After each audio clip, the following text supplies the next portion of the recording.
Okay, back again. Here's some of the stuff we're going to be using. We're going to be converting over for our brew system that we're putting together. So over here, we're going to be converting this sake keg to a brew kettle. We're going to cut the opening out on here. Some of the things you've seen on here on YouTube, you can search around and you'll find a guy who tells you how to put a saw type deal in the center of there, one like this. It'll fit perfectly. The other side's up. I think it's 1.5 inches. Set it in there, use it as a jig, and cut a circle. I'm going to try that, but first I'm going to try something else. Something like this here.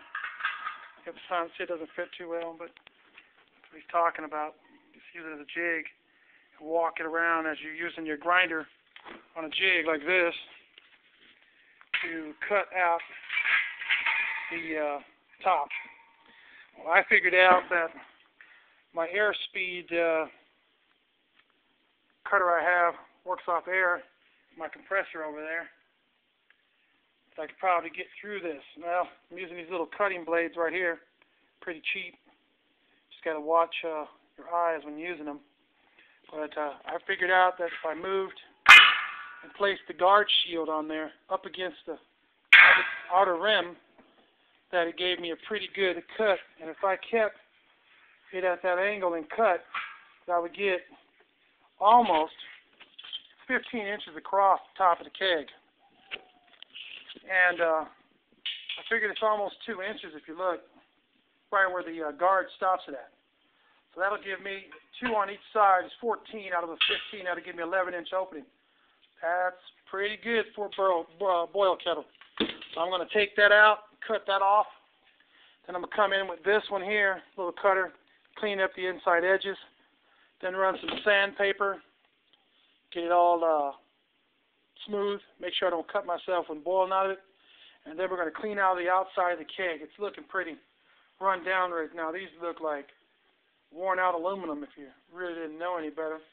So what we're going to do is we're going to take some of these abrasive pads I got over at Home Depot. You can buy them at Lowe's. They hook right on your 3.5-inch grinder wheel right here. Grinder is mounted on there, and you strip away until it comes down to the beautiful chromy looking stainless steel.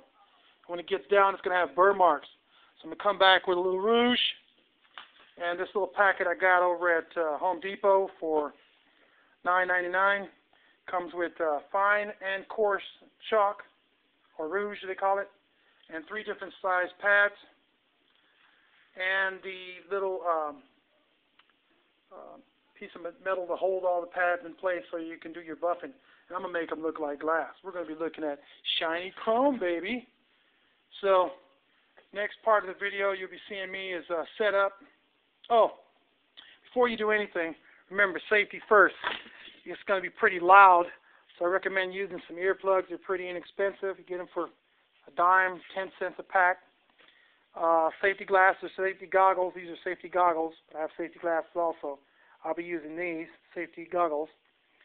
And we'll be cutting with this, for the holes for the plug, we're going to be using this step-down bit.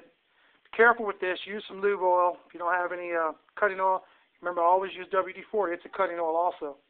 So you just take a little WD, spray on it, and it'll work just fine. WD, tape measure, and here's a nice stainless steel, all stainless, top of the line, baby. Ball valve I had given to me from my brother-in-law. I'll mount that right on there, or actually like that, on there, and put an eyeglass, 1/2-inch eyeglass on there for a temp controller, and a side glass. We're going to have a nice little brew kettle.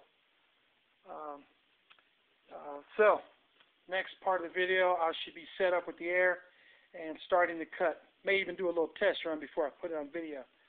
So, see you money, signing out.